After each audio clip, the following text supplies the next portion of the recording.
नमस्ते, मेरा नाम रसल अर्नोट है।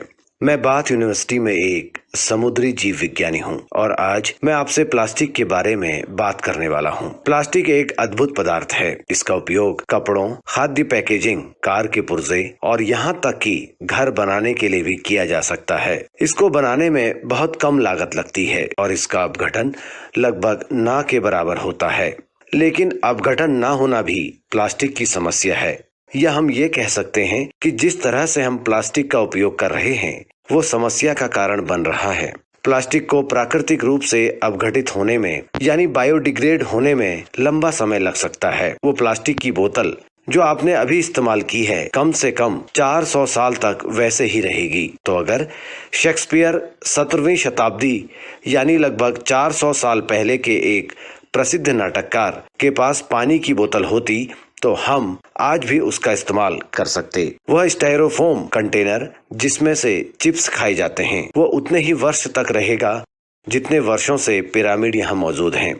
वास्तव में प्लास्टिक का लगभग हर टुकड़ा जो हमने अभी तक बनाया है वो अभी भी हमारे इर्द गिर्द कहीं मौजूद है।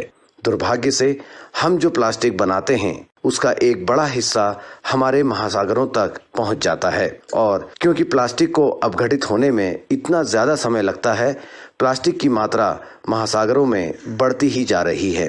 वैज्ञानिकों ने कहा है कि हमारे महासागरों में हर साल लगभग 1 करोड़ 20 लाख टन प्लास्टिक डाला जाता है। तो हर साल 1 करोड़ 20 लाख टन प्लास्टिक जुड़ जाता है। गोल घूमने वाली महासागरीय धाराएं जिन्हें जायर कहा जाता है इस प्लास्टिक को एकत्रित करती हैं और इसे विशालकाय तैरते द्वीपों के रूप में एक साथ लाती हैं जिन्हें विशाल कूड़े के ढेर कहा जाता है। इनमें से कुछ संयुक्त राज्य अमेरिका के जितने बड़े हैं। प्लास्टिक के ये तैरते हुए टुकड़े कछुए, व्हेल, डॉल्फिन, सील, समुद्री पक्षी और अन्य समुद्री जानवरों द्वारा खाए जाते हैं। उनके पेट में पहुंचकर ये टुकड़े रुकावट पैदा करते हैं। सूर्य के प्रकाश और लहरों के कारण प्लास्टिक के बड़े टुकड़े छोटे टुकड़ों में टूट जाते हैं। इन्हें माइक्रोप्लास्टिक कहा जाता है। इन माइक्रोप्लास्टिक को छोटे प्लैंकटन खाते हैं। प्लैंकटन को खाने वाले बड़े जीवों के शरीर में ये माइक्रोप्लास्टिक जाते हैं और खाद्य श्रृंखला के जरिए बड़े जानवरों तक पहुंचते हैं और अब मछलियों के जरिए ये प्लास्टिक के टुकड़े इंसानों तक भी पहुंचने शुरू हो गए हैं। समुद्री पर्यावरण पर होने वाले प्लास्टिक प्रदूषण का परिणाम कम करने के लिए क्या कर सकते हैं? बस 3 R के बारे में सोचें। उपयोग कम करें, रिड्यूस, दोबारा उपयोग करें, रीयूज और पुनर्चक्रण, रिसाइकिल करें।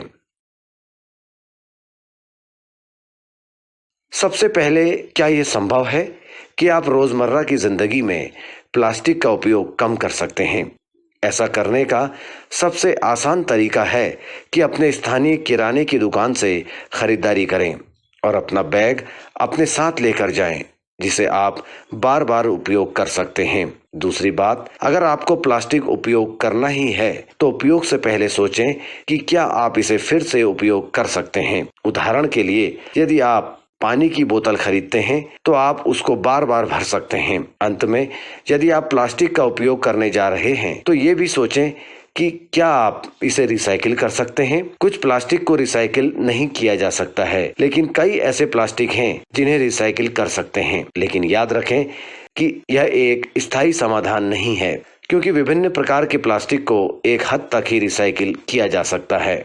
महासागर के प्लास्टिक को कम करने के लिए मेरे पसंदीदा तरीकों में से एक तरीका है 2 मिनट के लिए समुद्र तट साफ करना। आप समुद्र तट पर 2 मिनट बिताकर वहां फैले कूड़े को उठा सकते हैं। तो आप कितने कूड़े को महासागरों में जाने से रोक सकते हैं।